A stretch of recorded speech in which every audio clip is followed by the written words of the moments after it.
Episode 18, Jonbenet Case, 3 Pages of Deception. Let's say this note was left at the bottom of the stairs. Mrs. Ramsey, listen carefully. We are a group of child pageant objectors. We respect your loving care and attitude, but not that exploitation racket. We have your daughter at our friend's house in their master bedroom closet. You will deliver us your diamond necklace and fine-looking fur coat. You are not the only beauty pageant mom, so don't get cute. Use your smarts, Patsy. While you still have that figure, Patsy, for the love of God, M-A-B-P.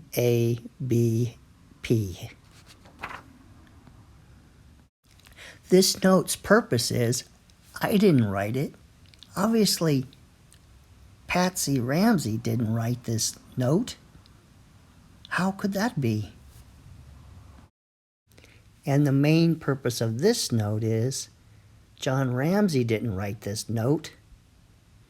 Yet, it's about business foreigners.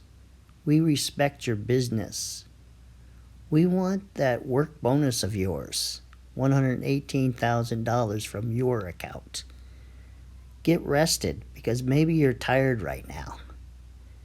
Don't be concerned about electronic devices. You are under constant scrutiny. You're not the only fat cat. Use that good Southern common sense.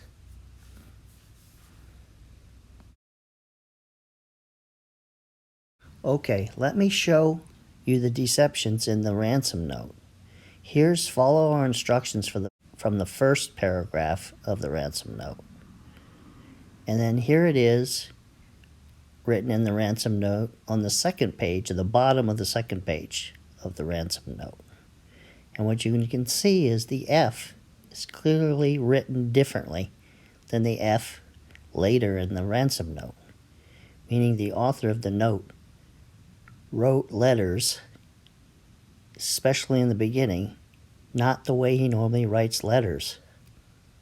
Also, you can see some similarities in the letters. The W's look similar in some ways. The R definitely has a distinctive length of the R. And the S has some similarities also. Now let's take a look at John Ramsey's W in will.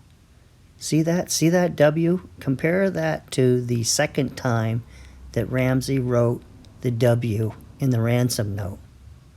They're almost identical.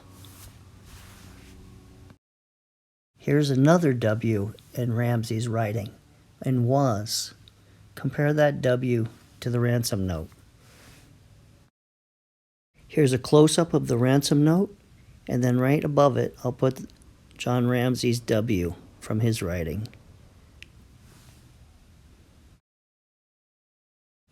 Okay, let's take a look at the S.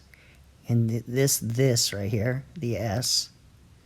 And then on the this down here, the S.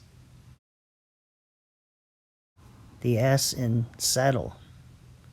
I admit there's other S's in there that don't look like this S.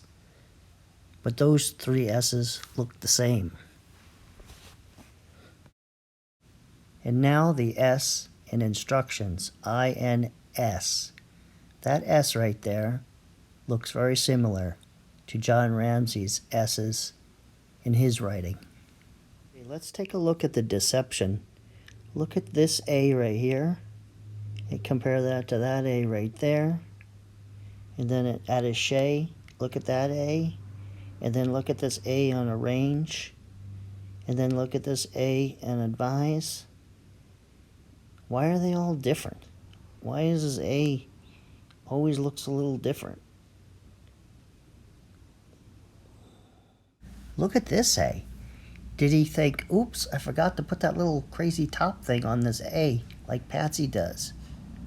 I'll put that in now. Maybe it's because this is not how John naturally writes an A. See the word call there? He doesn't write A's like that. Another possible deception is John Ramsey made it look like Patsy Ramsey wrote the ransom note. He made the big, large indentations, put the explanation marks, made some of the letters look like Patsy's letters. And he did this not really to frame her, but in case somebody was going to jail, it was going to be Patsy, not him.